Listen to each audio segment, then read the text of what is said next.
Hello and welcome back to another episode of Hidden Video Game Details, the series that aims to show you things that you may not have known about your favourite games so that you can look really clever in front of Brendan Fraser. In today's episode, we take a trip to the bathroom in Metal Gear Solid 2, we hand out free balloons in Planet Zoo, and we prepare for a soft landing in Minecraft. Before all of that and more, I would like to thank the sponsor of today's video, Bespoke Post. Now, we all know how exciting it is to get packages in the mail, and that's exactly what Bespoke Post offers. You begin by taking a short quiz letting Bespoke know what you're into: food, clothes, outdoor gear, or something else. Bespoke then delivers an awesome box of top quality products from under the radar brands, straight to your door. Each month you'll be sent cool new products like outdoor gear, barware, home and kitchen goods, clothing, and more. You'll be assigned a box each month, at which point you can decide to keep it, swap it, or skip the month entirely with no charge. Fair enough. Each box has a retail value of roughly $70, but can be yours for just $45. My personal favourite boxes are the Hibernate box, which includes some incredibly comfy slippers, perfect for the cold winter nights, the Flip box, which contains a handy flip knife with a classy looking leather pouch, and finally the Rich box, which treats you to 8 bars of high quality chocolate.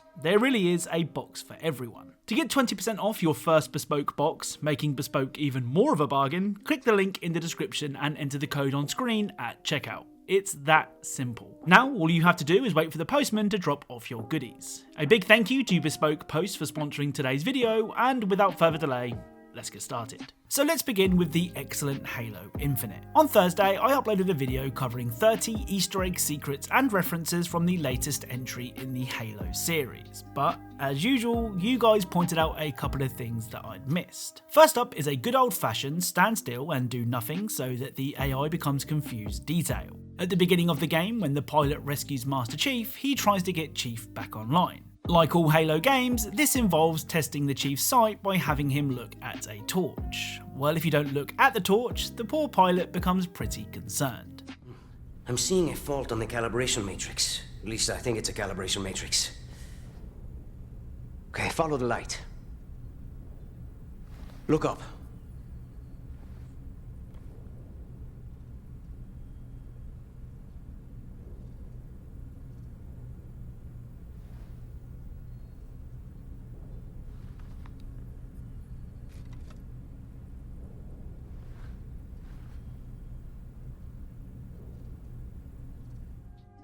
So I love this detail because the pilot looks really worried. I mean, can you blame him? Imagine if you were the one to break Master Chief. The other detail from Halo Infinite that I missed can be found at Craig's concert area. For those that don't know Craig, it's this guy from the 2020 campaign gameplay trailer. Well, after that now infamous trailer, Craig has become a star and started touring the Zeta Ring. I mean, he even released an album. Well, you can actually find Craig's guitar on top of a tower, and if you melee it, this will happen.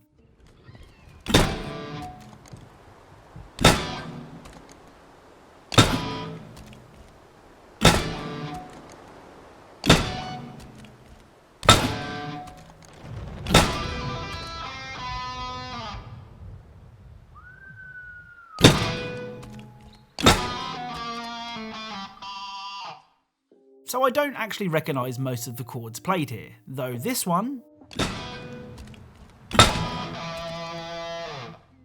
does sound like the beginning of a Halo song, though I'm not sure which one. Let me know if you recognise any of the sounds in the comments down below. Oh, and I almost forgot, loads of you said that I should ping the sandwich found on the high power map.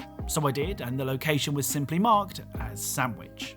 Right, it's now time for another really cool detail from Metal Gear Solid 2 Sons of Liberty. Today's MGS2 detail can be seen whenever you're in the toilets and call your team for advice.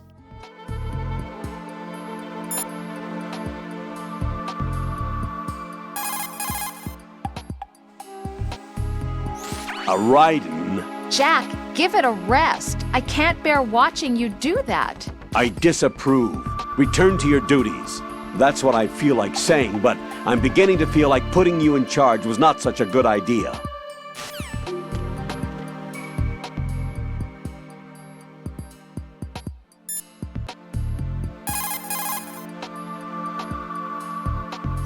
Raiden, what are you looking at? Oh, I see. Rosemary. What? Could you excuse him for a moment? Huh? You know, so he can Oh, I get it.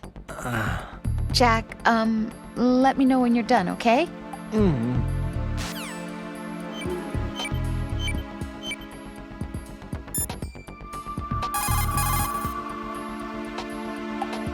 I can't believe you, Jack. Do you know what that place is?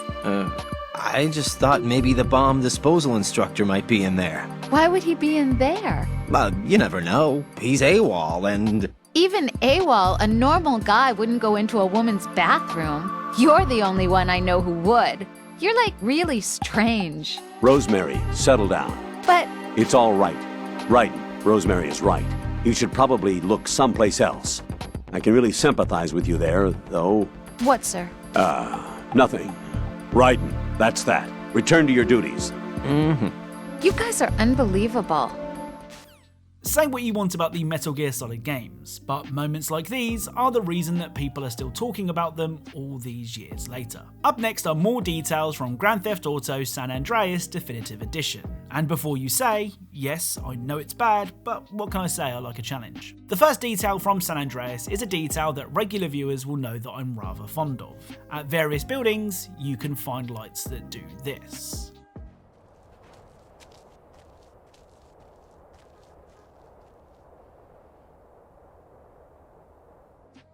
So the lights on this building are motion activated, though for some reason, as long as CJ stands in front of the lights, they won't turn off, which isn't how these motion sensor lights work, even in other games. For example, Franklin's garage light in GTA 5 will turn off if you stand still in front of it. I could talk about motion sensor lights in video games for a long time, so I'll stop now, but just know that if you ever want to discuss video game floodlights, I'm your guy. The other detail from San Andreas can be seen when shooting some hoops. At various locations in San Andreas, you can find a basketball court with a single basketball.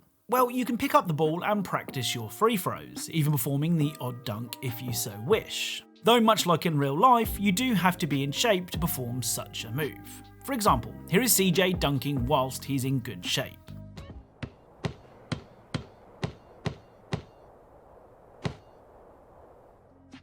And here is how he dunks when carrying some Christmas weight.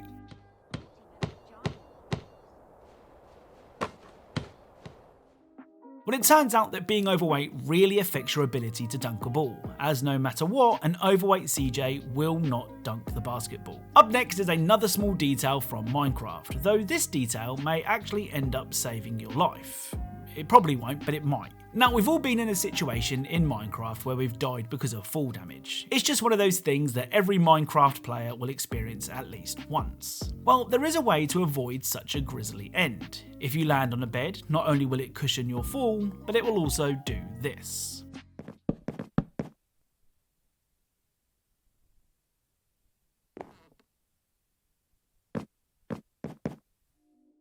So not only will the bed prevent you from dying, but you'll also bounce a little after landing, which is a really nice detail.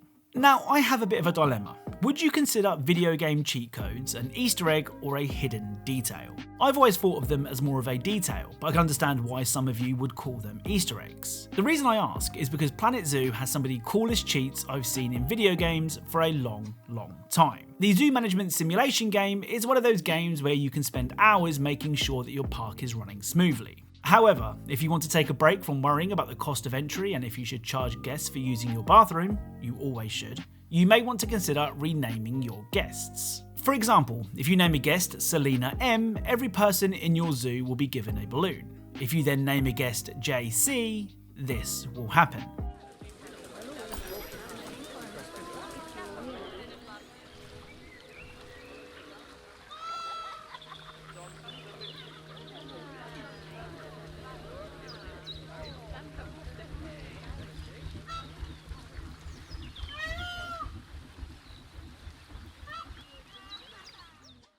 So naming a guest JC will have every guest release their balloon into the air, which makes for a pretty picture. Next up, if you name a zookeeper Keeper Adam, this will happen.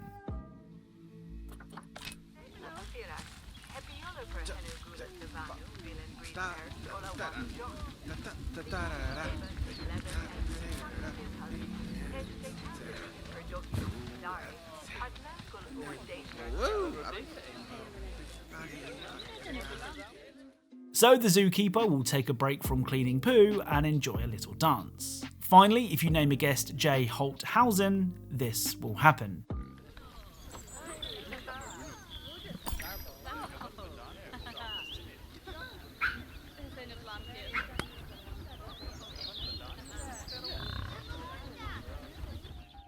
So every guest will be thrown into the air before getting back to their feet and applauding their fall. Like I said, let me know what category cheat codes fall into, Easter eggs or details. So the final detail from today's video comes from Sea of Thieves, with what is perhaps one of the most adorable video game doggies ever. If you head to the island found at the coordinates K9, you can find a small, seemingly abandoned island with not much of interest for curious sailors. However, upon closer inspection, you can find this.